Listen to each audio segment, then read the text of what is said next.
It's Carol Pasternak, the Monarch Crusader, on July 2nd. I thought we'd take a little walk around my urban garden. You can hear the traffic. I'm right on a main street in Toronto. I'll start with my potted tropical milkweed that I grew just for fun. And even though we've had a couple of monarchs in the backyard, no monarch has chosen the tropical. Well, it has chosen the common milkweed, which I have potted in case I want to display it somewhere if we ever get out of this COVID mess.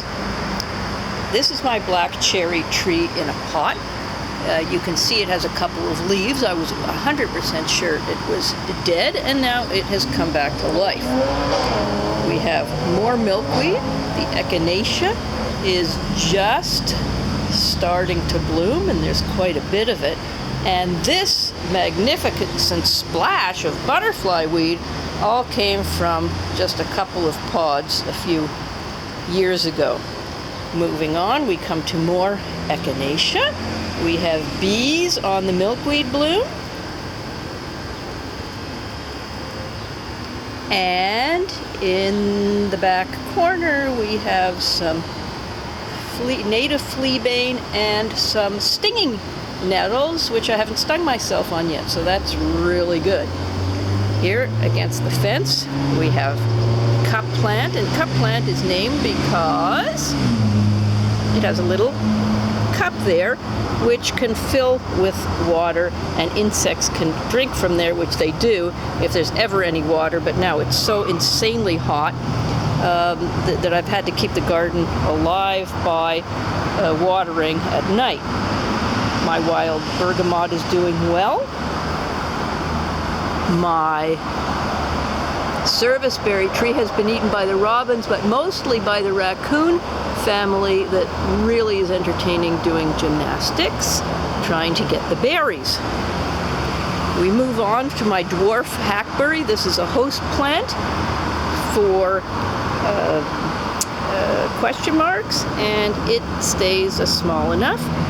I have a bird bath, which the birds and the raccoons really enjoy, and the squirrels and even the resident couple of rats. More fleabane and snake root, which is starting to have a bud, and that is a native plant. Milkweed, I let it grow in all different places.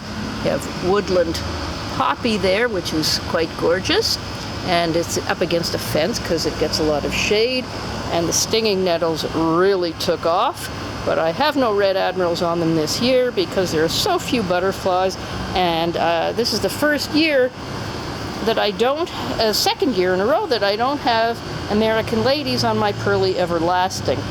You can see how drooped it is because it's insanely hot today, and in order to preserve their strength, a lot of the plants have drooped.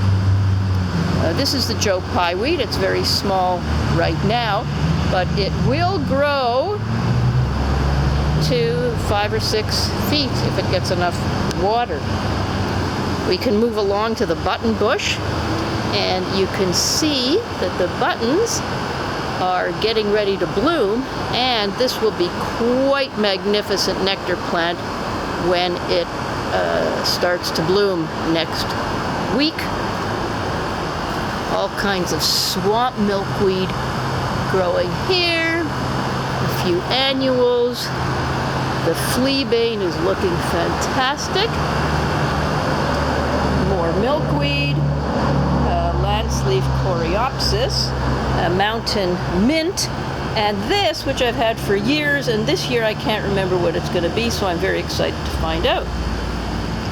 We have thistles, which are going to be gorgeous. The bloom is just getting ready. It's a host plant for painted ladies. Don't have any this year though. And a salvia in the background for a nectar plant.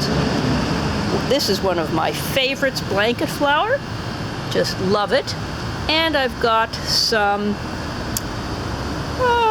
what's this?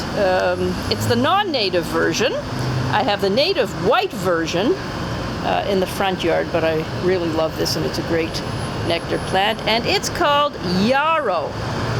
My hyssop is just about finished. I've got some plantain, the narrow-leaf plantain in a pot, which I'm going to plant. I've been waiting for it to get a little cooler, but I don't think that's going to happen. And my friend Mary Lou gave that to me. And I have a bird feeder, and we have one more little area of the backyard to explore. This is my New Jersey tea. It's a host plant for some skipper. And I've got my dill in this corner. I had so many black swallowtails. I took a lot of them in, and the ones that I didn't take in, the predators got them. A couple of them made it to be big, but then I did see bird feathers in the area, so I knew that the birds hopped around and got the big ones. I have an oak tree gifted to me by Mary Lou. It's in a pot. Not sure what I'm going to do with that. The hollyhocks are going to be magnificent, as are the black-eyed Susans when they bloom.